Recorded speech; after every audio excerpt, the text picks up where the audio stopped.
একটা পক্ষ গোপনে উপেনে জানিয়েছে হ্যাঁ ভোটের পক্ষে, কিন্তু তারা গোপনে নায়ের পক্ষে প্রচার চালিয়ে যাচ্ছে। এবারে ধানের শীষের স্লোগান দিয়ে গিয়ে দাঁড়িপাল্লায় সিল মারবে, এবারে ধানের শীষের স্লোগান দিয়ে শাপলাকলিতে সিল মারবে। আপনারা জানেন একটা দল টাকা নিয়ে, টাকার বস্তা নিয়ে নির্বাচন করতে নেমেছে, কালো টাকা নিয়ে নির্বাচন করতে নেমেছে। এটা আপনাদের দায়িত্ব। নির্বাচনের আগে একদিন টাকা নিয়ে 5 বছর গোলাম থাকবেন, নাকি বিনা পয়সায় ভোট দিয়ে আগামী 5 বছর বিনা পয়সায় সেবা নেবেন?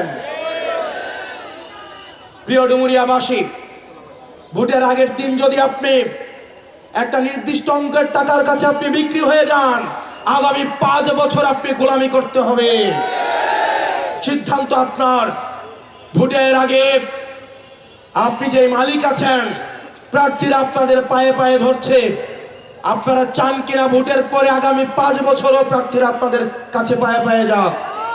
যদি আগে ভোটের আগের দিন নিজেকে বিক্রি করে দেন, তাহলে আপনার আর মালিক থাকার সুযোগ নাই। আগামী 5 বছর আপনাকে গোলামি করতে হবে। প্রিয় জনগণ, ভোট হচ্ছে পবিত্র আমানত। এই ভোটাধিকার, এই ভোটের অধিকার অর্জনের জন্য আমাদের সাব্বিরকে শহীদ হতে হয়েছে, ইয়ামিনকে শহীদ হতে হয়েছে, ইয়াকুবকে শহীদ হয়েছে, শত সহস্র সন্তানকে শহীদ হতে হয়েছে। তাদের রক্তের কসম, আপনারা আবার টাকার বিনিময়ে ভোট দিয়েন না, আল্লাহর আরশ কেঁপে উঠবে।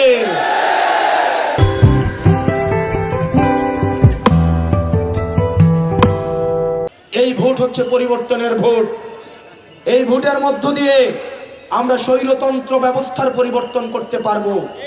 আপনারা জানেন একটা পক্ষ গোপনে উপেনে জানিয়েছে হ্যাঁ ভোটের পক্ষে, কিন্তু তারা গোপনে নায়ের পক্ষে প্রচার চালিয়ে যাচ্ছে।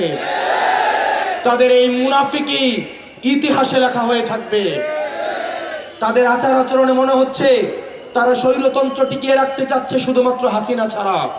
তাদের কাছে স্বৈরতান্ত্রিক ব্যবস্থার বিচার ব্যবস্থা ভালো, স্বৈরতান্ত্রিক ব্যবস্থার মিডিয়া ভালো, স্বৈরতান্ত্রিক ব্যবস্থার ব্যবসাপাতি ভালো, স্বৈরতান্ত্রিক ব্যবস্থার এক্সিকিউটিভ ভালো, স্বৈরতান্ত্রিক ব্যবস্থার পুলিশ ভালো, কেবলমাত্র হাসিনাই ভালো ছিল না। আমরা হাসিনার যেমন পরিবর্তন চেয়েছি, একই সাথে হাসিনার ব্যবস্থারও পরিবর্তন চেয়েছি। এই হাসিনা ব্যবস্থার যদি পরিবর্তন পেতে চান, তাহলে আপনার অবস্থান অবশ্যই গণভোটে হের পক্ষে থাকতে হবে। প্রিয় ডুমুরিয়া ফুলতলিবাসী, আগামী নির্বাচনে আপনাদের এই আসনের যিনি প্রার্থী হয়েছেন, উনি এমন একজন মানুষ, ওনার যে যোগ্যতা রয়েছে, উনি বাংলাদেশের যে কোনো আসন থেকে প্রার্থী হওয়ার ওনার সক্ষমতা রয়েছে।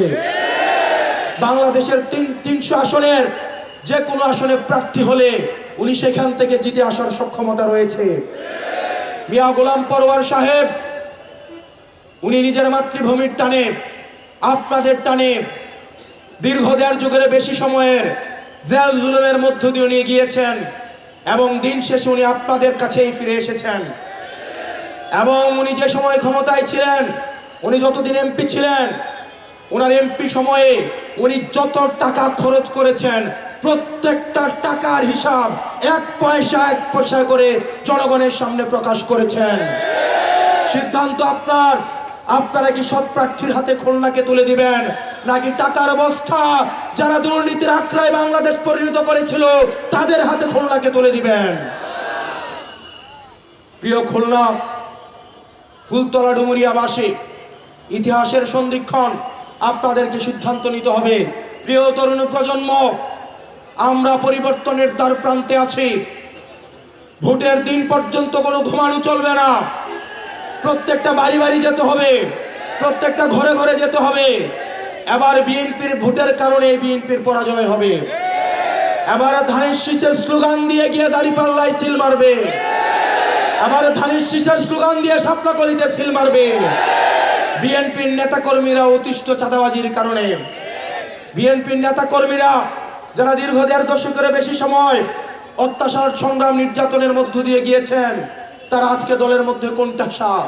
রাতের অন্ধকারে আমাদেরকে গোপনে এসে জানায়, আমাদেরকে আপনারা উদ্ধার করেন, এই চাঁদাবাজি থেকে আমরা মুক্তি চাই।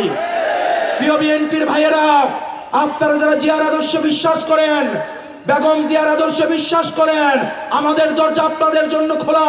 ঐক্যবদ্ধ বাংলাদেশের জন্য, ঐক্যবদ্ধ বাংলাদেশের পক্ষে আগামীর 12 তারিখ আপনাদের ভোট হোক দাঁড়িপাল্লার পক্ষে।